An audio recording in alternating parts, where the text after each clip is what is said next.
All right, welcome back to Mind and Magic. I'm still on the mend from back surgery, and I've been doing a lot of relaxing. And it got me thinking just how important relaxation is to our magical practice. And I've recently talked about relaxation pertaining to the nap rituals, which if you missed those, here's the first one for money, and you can check that out at your leisure. But it's not just important for new Avatar Power recordings, it's important overall. When we're performing our magic ceremonially, relaxation is one of the first things that we do. And then, as the magician is getting relaxed, he'll fire off some self-hypnotic triggers to put him in sort of a trance-like state, a waking trance, if you will, that is really only achieved through self-hypnosis. And that trigger that the magician fires off is one that puts him in a deep state of relaxation, the most relaxed he or she can be, while still being able to perform and carry out conscious tasks, meaning to still be able to perform the rite or ritual.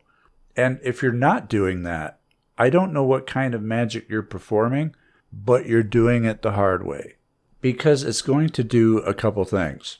First, it's going to help get the conscious mind out of the way. It's similar to the state that you go in when you're in meditation.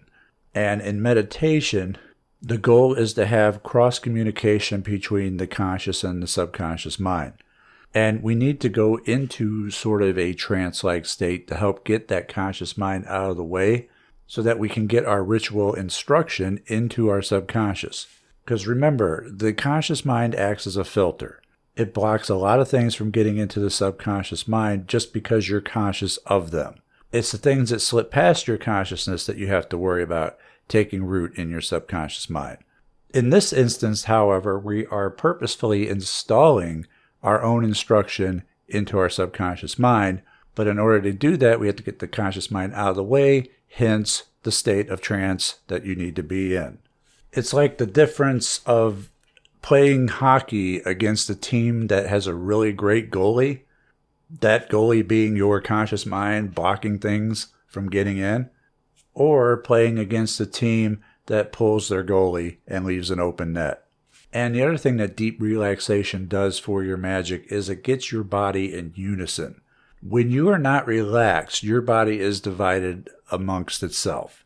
You know, when you're trying to relax, you got a little itch in the leg, or a little twitch in the arm, you may have thoughts racing, you have this urge to fidget, trying to get more comfortable.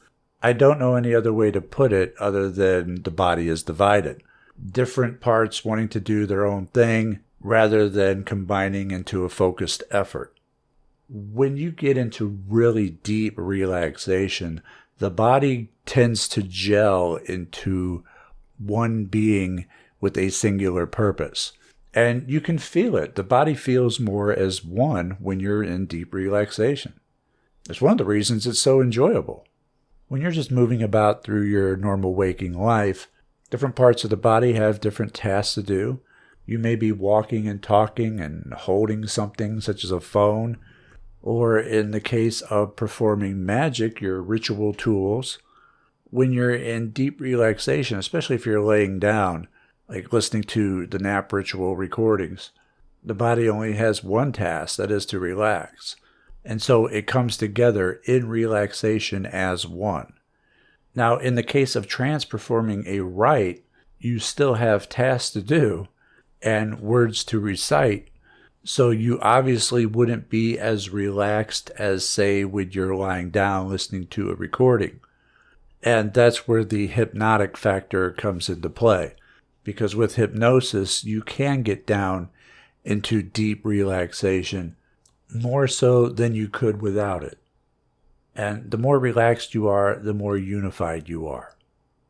There's a certain degree of drama associated with ritual magic, and that's perfectly fine, but what you don't want is tension, because tension in your body is a magic killer. Most of the people listening to me right now has experience with magic. But out of those people, how many are taking the time to get into deep relaxation or trance for their magical operation? And if you're one of those, then try getting into deep relaxation beforehand and see how much your results improve. Now, relaxation and trance comes easy for some people, but for some others, it's more difficult. And that's just the way it is. There are some who are just naturally gifted at it. And for the ones who aren't, that could be somewhat discouraging, but all is not lost. It can be learned. It can be achieved. I am one of the many people who are not gifted at relaxation or trance, and so I had to rely on installing hypnotic triggers. It didn't come easy for me to get into that deep relaxation that's required. And at the time, I was watching a lot of content on hypnosis, including those who are considered stage performing hypnotists and mentalists. And one of my favorites was Darren Brown. And I watched a lot of his material to where I considered him an authority. And in my mind, I would have him count me down into trance and deep relaxation, as I've seen him do hundreds of times before with people he would place under hypnosis. While at the same time, I'd anchor that deep relaxation and trance-like state to a hypnotic trigger that I could fire off at will anytime that I want. And I have many hypnotic triggers, not just this one. Some were installed by me, some were installed by hypnotherapists. But that's what it took for me to be able to get into that deep relaxation state. That's what I had to do. Whether or not you need to do something similar is going to greatly depend on how easily you can relax. It will vary from person to person. If you're someone who can get relaxed pretty quickly and deeply, you're probably going to have an easier time with magic.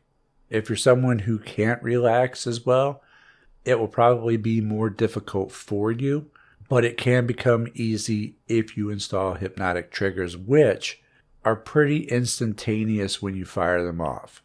You only need wait an instant for the effects. And for that reason, I do recommend installing hypnotic triggers anyway. I know I've talked about them before in the past, but I really wanted to wrap it all up with relaxation, trance, and hypnotic triggers and why they're so important and what they're actually doing for you in the magical process. Magic is a process, and if you follow the process, things work out. If you don't follow the process, they don't. And that's why I created the Laws of Magic series, because success requires that certain things be done. And I'll knock 20% off through this video for those interested in that. But once you understand that there's a certain process that must be followed when it comes to magic, and that relaxation and trance is an important part of that process, then that's when things will really start to click into place for you. I hope you found this informative. Leave a like or share it if you did, so that it may help someone else along their path. Check out mindandmagic.com for programs and more, and I'll see you next time. Take care.